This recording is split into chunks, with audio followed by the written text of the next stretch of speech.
Olá, sétimo ano. Último roteiro, pessoal, tem apenas 4 exercícios, tá? Um roteiro bem simplesinho. É um conteúdo de revisão. O Centro de Mídias está abordando revisão no último mês agora. Ele só colocou assuntos repetidos, né, para reforçar. Um deles é frações, tá? Então, nós vamos fazer alguns exercícios com frações aqui. Exercício 1. Escreva a fração abaixo de cada uma dessas frações aqui na forma mais simples possível, ou seja, ele quer que eu simplifique essa fração. O que é simplificar? É quando eu vou dividir em cima e embaixo pelo mesmo número, e assim eu encontro uma fração igual a estas, só que com números diferentes.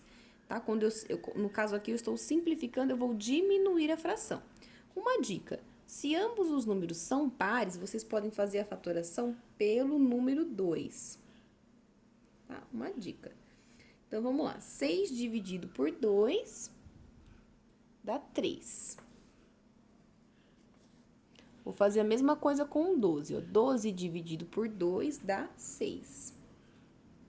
Bom, dá para simplificar mais, tá? Só que não dá para simplificar por 2, porque se eu fizer 3 dividido por 2, dá 1,5. E para simplificar tem que ser número exato. Então, eu vou verificar o próximo número, o número 3.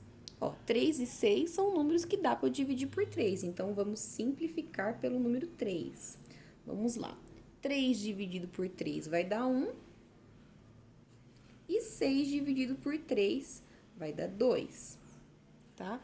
Então, simplifiquei aqui, ó, deu 1 sobre 2. Essa fração não tem mais como ser simplificada, tá? Porque eu já cheguei no número 1 aqui. Qualquer um dos dois, se eu chegar no número 1, não tem como simplificar, porque se eu fizer 1 dividido por 1, sempre dá o próprio resultado, tá? Então, vocês vão fazer a mesma coisa nas próximas 3 letras. Exercício 2. Observe as figuras e diga o quanto que elas representam na parte da figura que está colorida aqui, tá, gente? Gente, exercício super simples. Vocês vão contar em quantas partes a figura está dividida. Por exemplo, a primeira. Então, 1, 2, 3, 4, 5, 6, 7, 8, 9, 10, 11, 12. Então, essa figura está dividida em 12 partes. Quantas partes estão pintadas? Eu vou contar quantas estão coloridas aqui, ó. 1, 2, 3, 4, 5, 6, 7, 8, 9. E aí, eu represento 9 dozeavos, represento a minha figura colorida. Vou fazer a mesma coisa com a verde e com a amarelinha, tá bom? E o exercício 3 segue a mesma linha de raciocínio, tá? Aqui eu tenho o desenho. Qual é a fração? Aí eu tenho 3 letrinhas para responder.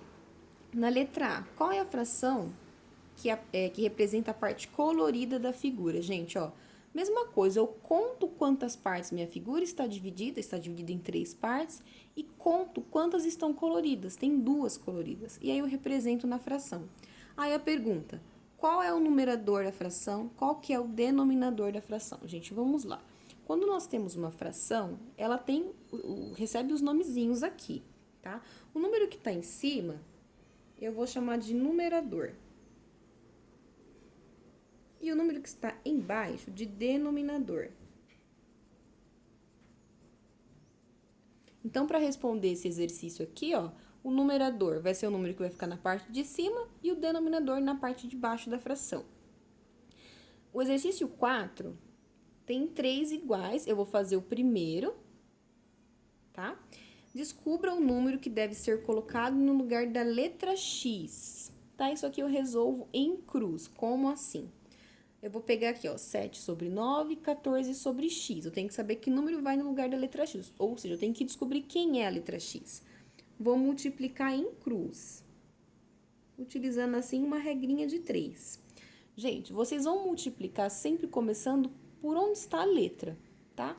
Então, ó, eu vou multiplicar um número pela letra, ó. 7 vezes x dá 7x. Eu vou colocar aqui do lado, que vai ficar melhor para vocês verem. Tá? Ó, multipliquei aqui, ó. 7 vezes x deu 7x. Vou fazer agora 9 vezes 14. Vamos lá. 9 vezes 14 dá 126. Aí eu vou colocar o resultado aqui, né? E aí vai cair numa equação de primeiro grau. O que acontece? Ó, uma equação de primeiro grau nada mais é do que uma expressão matemática, onde eu tenho uma letra que representa um número. E esse número é o que eu quero descobrir quanto que é. Então, vamos ler a fração, para quem tem dificuldade para resolver a equação. 7 vezes x é igual a 126. O que isso quer dizer? Que existe um número que, quando eu multiplico por 7, dá 126. Então, eu tenho que descobrir que número que é esse que eu faço essa multiplicação que dá esse resultado. Para eu descobrir, eu faço o inverso da minha conta. Como eu estou multiplicando, o inverso da multiplicação é a divisão. Então, vai ficar assim, ó, x igual a 126. Esse número 7 que está aqui, ó, ele vai passar aqui embaixo dividindo, tá? Passou dividindo, estava multiplicando, passou dividindo. E aí, vocês simplesmente vão fazer 126 dividido por 7, que dá 18. E aí, assim, eu encontro qual que é o valor da letra X, tá? Vocês vão fazer a mesma coisa aqui no segundo e no terceiro. Qualquer dúvida é só me procurar, tá bom? Esse é o último roteiro, não deixem de fazer, não deixem de garantir a nota, tanto porque ele tá bem rapidinho, vocês conseguem finalizar, tá bom, gente? Então, boa atividade, tá? Qualquer coisa é só entrar em contato.